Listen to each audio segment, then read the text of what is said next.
So hopefully by this next time I have a better way to set it up, maybe on like the beam or something. But for now, please, I'm so sorry. Please bear with me. Okay, so you cannot see the panel mat that's behind the vault table, but we're just gonna go through it and pretend that we can. So on the sting mat for beginners, they're gonna do back bends, and you will probably need to spot them. The sting mat is right there. Okay, behind. There we go, right there.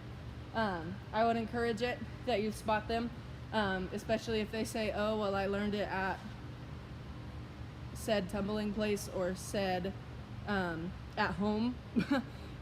Just because, you know, sometimes when they go all willy-nilly at other places, it's not the quite correct way for gymnastics. So just encourage them that just because they have it somewhere else doesn't mean it's how it should be for gym, and we just want to make sure that it's right and safe. Because there's no problem with them learning it other places or doing it at home.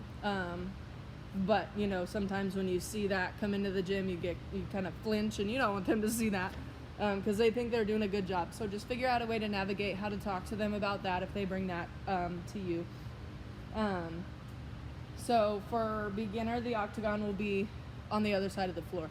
For intermediate, the octagon will then be on the sting mat, so there'll be one shorter station. So on the sting mat, they're going to do spotted back handsprings with the octagon. So really all you have to do is make sure their arms start and go to the right place, and that they're in a strong shape over the top. Please have them land in a push-up, not just coming down all willy-nilly with their legs bent in a frog and all these other things. Have them go into a push-up. That way they feel what it's like to push out and use their shoulders. That way it doesn't become a problem of them closing and landing on their head later on. And then for advanced, they'll do front limbers. You can spot if need be, or you can do back handsprings down the wedge as well, depending on where your kiddo's at and what they have. So you can pretty much move all of this around if need be, if you want to. So then on the small panel mat back here, for beginners, they're going to do forward rolls. They're going to start and end on the floor, so they have to forward roll going out and over something. For intermediate, they're going to do round off over the top and land on the line. So it'll be short waist. So I put it next to this line right here.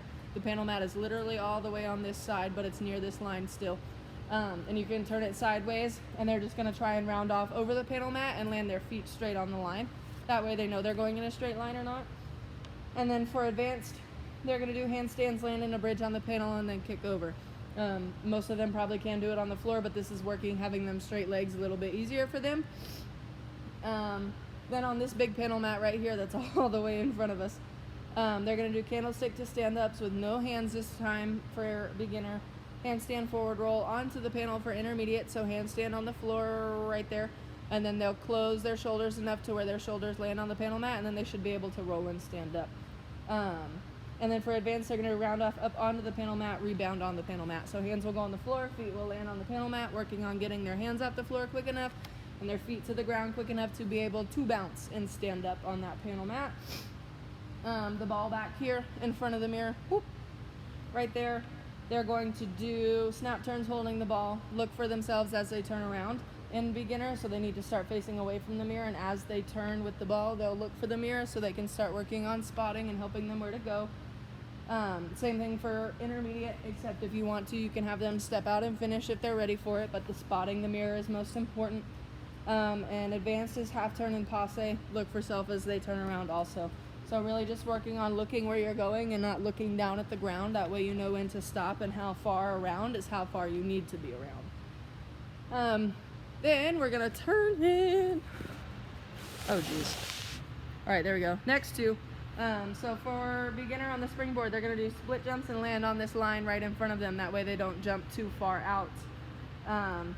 You can have them face sideways if you really want to, but I would have them face forward facing the tumble track. For intermediate, they're going to do the same thing, but then they're going to rebound into a straight jump. So when their feet land on the floor, they should immediately bounce into a straight jump. Then for advanced, they're going to do straddle jumps off and land on the line also. That one's really important that they land on the line, because most kids will jump forward and out to try and meet their hands to their feet rather than bring their legs back up to them, and keeping their chest up. So for the octagon, like I said, it will be switched. So the octagon for beginner, they're going to do handstand in front of it and try and fall over it. So handstand, their hands will go in the front right here, they will fall onto the octagon and they'll let their body arch over and they'll try and sit up. So kind of like a front limber. Everybody else for intermediate and advanced, this is non-existent. It's on here. It's on the sting mat. So just keep that in mind. In front of the big box, they're going to do cartwheels on the line, which you cannot see. They're going to do cartwheels on the line right here with their belly facing the box. That way they're working on getting over the top, but not fearing of falling over or smacking the box. It is pretty far away. It's probably about that much far away from the line, so they won't have to worry about slamming their bodies up against it. Then kick to handstand all the way up, back against the box, then come down to a lunge. So instead of belly against it, they'll start all the way over this way. They'll kick in front of the box and try and land up against it flat and then come back down to a lunge. So it's like spotting a full handstand without having to spot. Then for advanced, they're going to flip the mat to one side, so flip it over, and then they're going to arm swing and jump to their back for back handsprings. If they are loose, it will knock the wind out of them. So if you feel like they're going to be loose, go ahead and put the sting mat on there, or just really encourage them that, hey, it will hurt if you're not tight. Then behind, there is a foam roller on the back. This is just working there like kind of.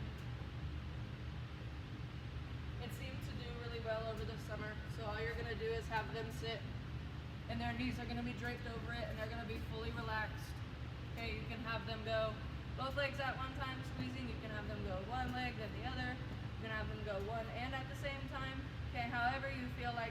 You can also have them lift the leg off straight, both legs off straight, totally up to you. Whatever